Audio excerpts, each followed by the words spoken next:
Someone asked, in case of an emergency, what will happen to us in Mzansi since there are no sirens to warn the people to leave their homes? In in case we ever have to vacate our homes, how will we know? It was then that a dream came to mind. This dream I shared a long time ago.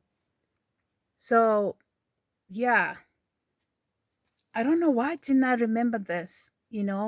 This dream I already shared. Okay, but I'm going to share it again because actually whenever I share this dream, I've never shared it on its own and just titled it on its own. It's always under another dream. And when I first shared this dream, I felt nervous and uneasy. So much so that I actually even thought that this might probably happen like soon, but it didn't. But the same uneasiness, the same nervousness that I had then, I still feel now for whatever reason. Okay.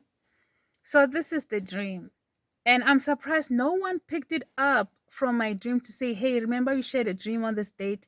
Like no one remembered, but it's okay because even I myself it just came to remembrance now because of this question. I want to answer that question through a dream. On the 3rd of January 2025, I had a dream.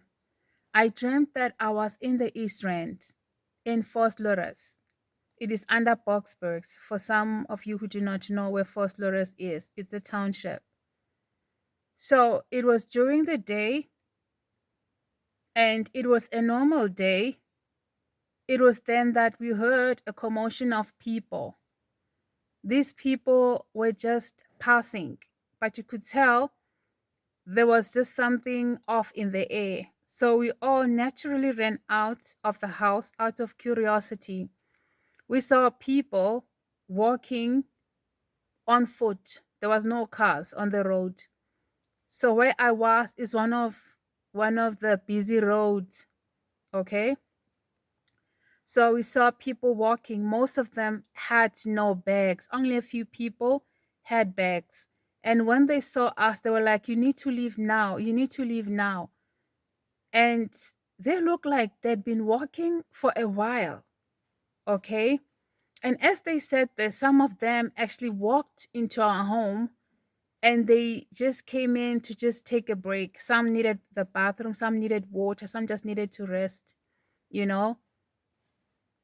And there was no feeling of mistrust or anything. Like you could see fear and panic in people's faces. And although the warning was clear, leave, we didn't leave. The thought came to quickly pack an emergency bag. So I began to run around trying to think what it is I needed to pack.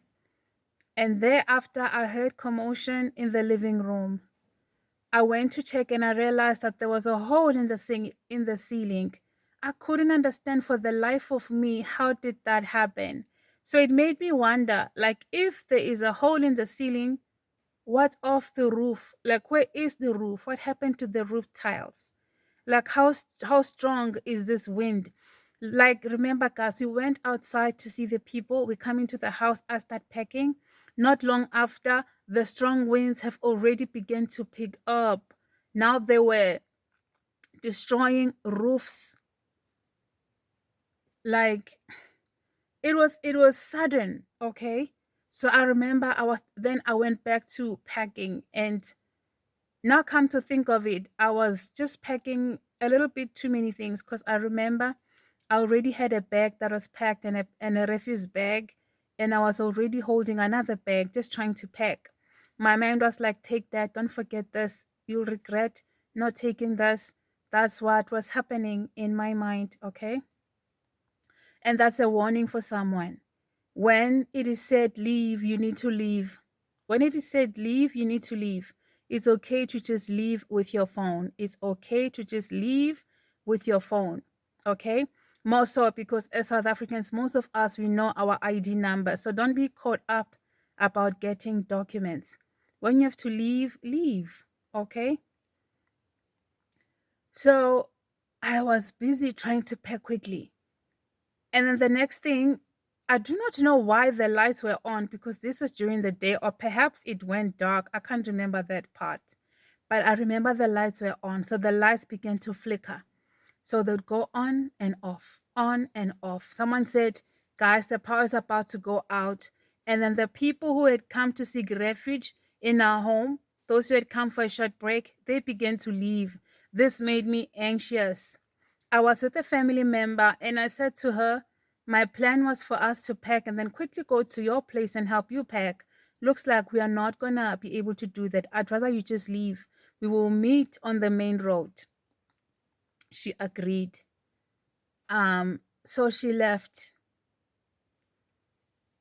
So as she left, we went on packing. We carried on packing, we carried on packing.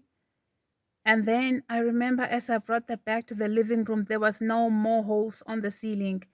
And something in me was like, this roof will give way. And I wouldn't want to have the ceiling fall on me. So I knew then that it was time to leave. So that's where the the the storm part ends of the dream. That's the part I want to share. Okay, that's the part, that's the scene of the dream I want to focus on. Okay, so I just thought to myself, like, it's true that dreams are linked. Our dreams are linked together, guys. Let us learn to document our dreams. I write down all my dreams, and lucky for me, my dreams are online. Some are already documented, you know. So sometimes I forget about them because I've been releasing dreams for over 3 years now. So there's no ways I'm gonna remember all the dreams that I've had. Sometimes people have to remind me, like, remember you once shared this dream on this day, you know? So I'm surprised that how come I never remember to be able to put things together, guys. Like, this is also another storm dream. But back then I never took it seriously. I think it's because it was not as extreme as the vendor one. The vendor one shook me to my core. To my core, guys. It shook me to my core. Like, yeah. I was terrified. I was petrified. So I feel that this is the same. So the warning is the same. Someone asked, in case of an emergency in South Africa, what will become of us? I saw police cars coming out, using speakers, telling people to leave their houses immediately. So this will obviously not reach everywhere, but for us, it was the people we saw, and then it was the police cars that followed after. So the police cars may not reach everywhere, but word will certainly go out for most people. Most people will be able to vacate, according to me. Most people will have a chance to vacate, and casualties will probably come from people who want to think of everything and who just want to pack when it's time to leave. If you want to pack, one bag should be enough. Like, our lives are important, and in times of trouble or emergencies, let us not be heroes. Let us let us preserve our lives, basically, and those of our loved ones, by going when we are told to go. Okay, so thank you, guys. God bless.